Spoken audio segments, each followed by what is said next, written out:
Olá, alunos e alunas jovens desse Brasil, está começando mais um aulão de cultura pop e hoje a aula vai ser a aula que todo mundo estava esperando, porque hoje o assunto vai ser sobre Game of Thrones. Então prepara o seu material de estudo que hoje a aula vai ser muito boa, hein?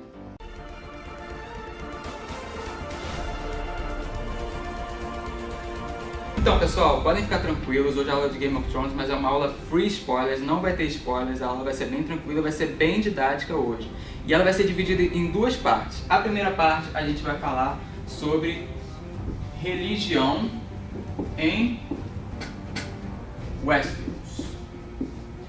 Bom, existem dezenas, diversas religiões no universo de Game of Thrones, mas a mais predominante em Westeros se chama Fé dos Sete, que é a fé dos militantes, com o símbolo na testa. A Fé dos Sete, diferente das religiões monoteístas, é que ela trabalha com 7 deuses, que são, primeiro, nós temos o Pai acima, que é o Pai que é o Deus que representa o julgamento e a justiça. Então, nos duelos por combate, né, nos julgamentos por combate, o pai acima é que seria o grande Deus julgador do vitorioso. Nós temos também a Mãe acima, que representa a maternidade. Então, quando as mulheres cultuam a mãe, principalmente quando elas estão em busca de fertilidade, querem ter filhos. Temos o Deus que é o guerreiro, que representa força em combate. Então, os grandes combatentes, os grandes guerreiros, antes de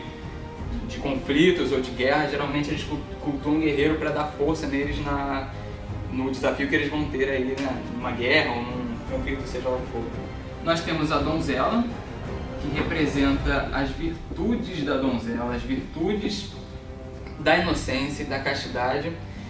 Nós temos o ferreiro, que representa aqui a força de trabalho. Então, quando as pessoas cultuam ele, geralmente quando querem terminar uma tarefa, um trabalho muito difícil.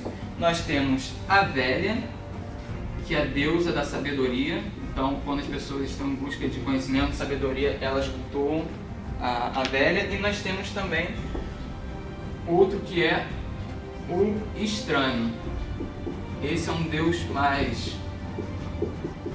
O estranho é um deus mais obscuro, porque ele representa a morte. Então, em momentos mais obscuros da vida da pessoa, ela acaba procurando o estranho. A Fé dos Sete é predominante em Westeros, mas não é predominante em todas as regiões. O norte, por exemplo, ainda cultua os deuses antigos, e esses são considerados os deuses mais novos, mais contemporâneos. E as Ilhas de Ferro cultuam o deus afogado. Existem outras religiões. Outra muito importante é a religião de R'hllor. A religião de R'hllor é aquela religião muito cultuada por aqueles sacerdotes que usam roupa vermelha, ou não. You know nothing, Jon Snow.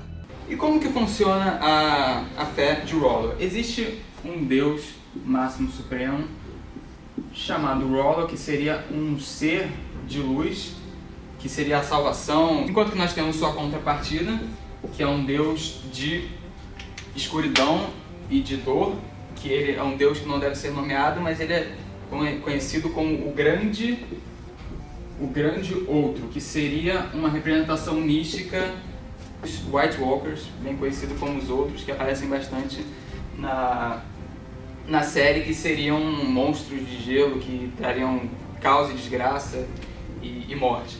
Então aqui existe um conflito infinito, um conflito eterno entre R'hllor e o grande outro. E a fé de R'hllor acredita que esse conflito chega no mundo que existe em Game of Thrones. E aqui acontece uma semelhança muito com a religião católica, que acredita no Salvador terrestre.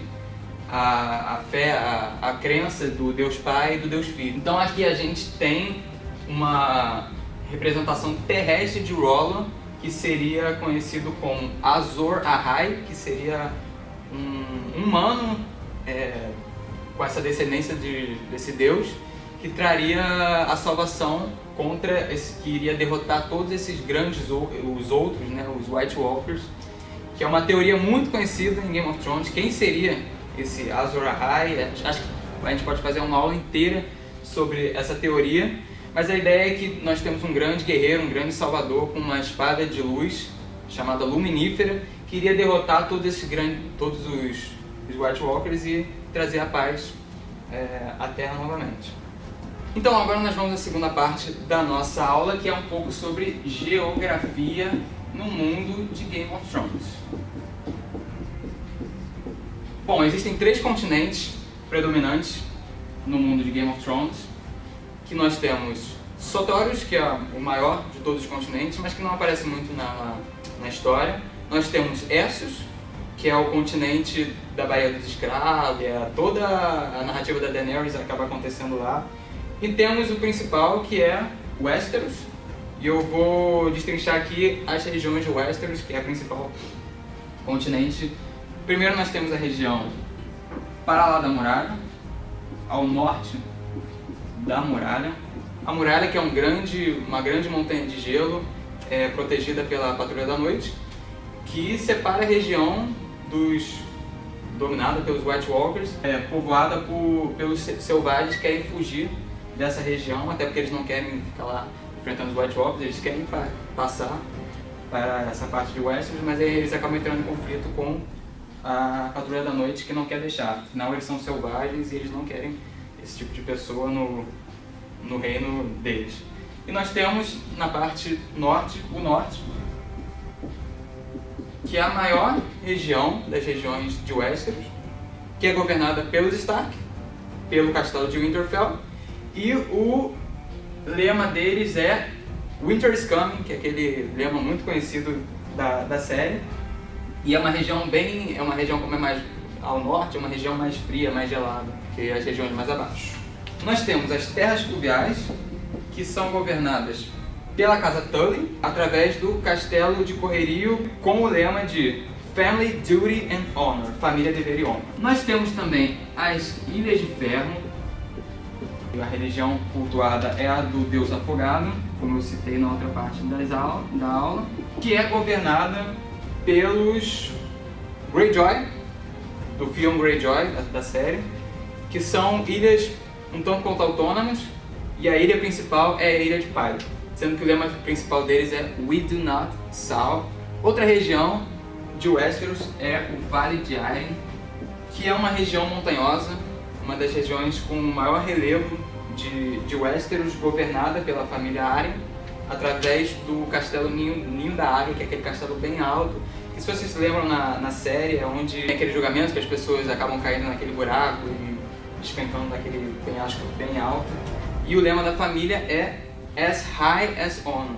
Então tem tudo a ver com a questão da altura, do tamanho dessa região montanhosa. Nós temos a região das Terras Ocidentais, que é governada aqui pelos Lannisters, com aquele famoso ditado, né? Lannisters always pays his debts.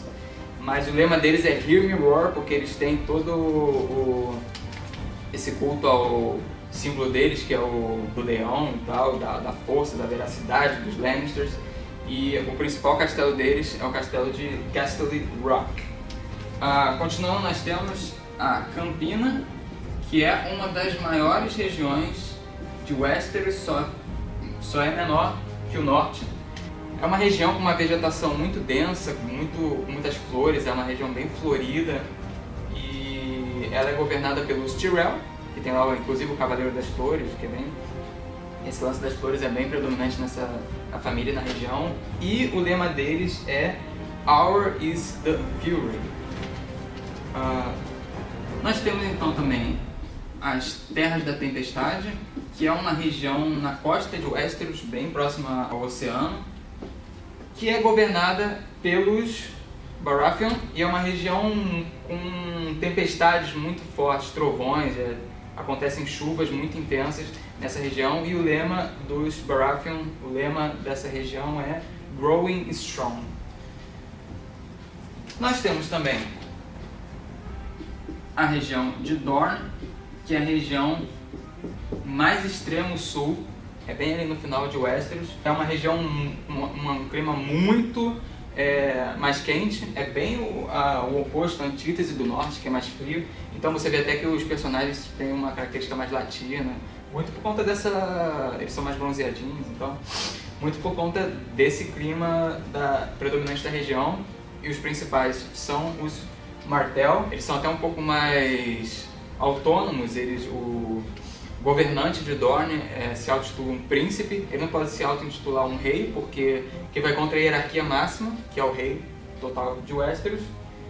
Como eu disse, os Martell, o lema deles é Unbowed, Unbent, Unbroken. E por último, nós temos a região que são as Terras da Coroa, que é como seria a capital de Westeros, o principal centro de comando, que é onde fica King's Landing, que é a grande capital de Westeros, o grande castelo onde fica localizado o Trono de Ferro, lá o centro de poder de tudo aqui. Todas essas regiões respondem à Terra da Coroa, a King's Landing, que já foi governada por diversas casas ao longo de toda a história de Westeros.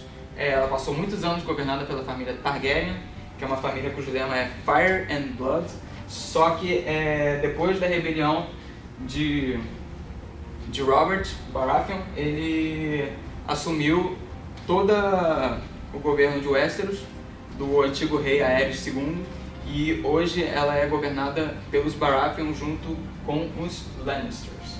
Bom, então essa foi a nossa aula de hoje.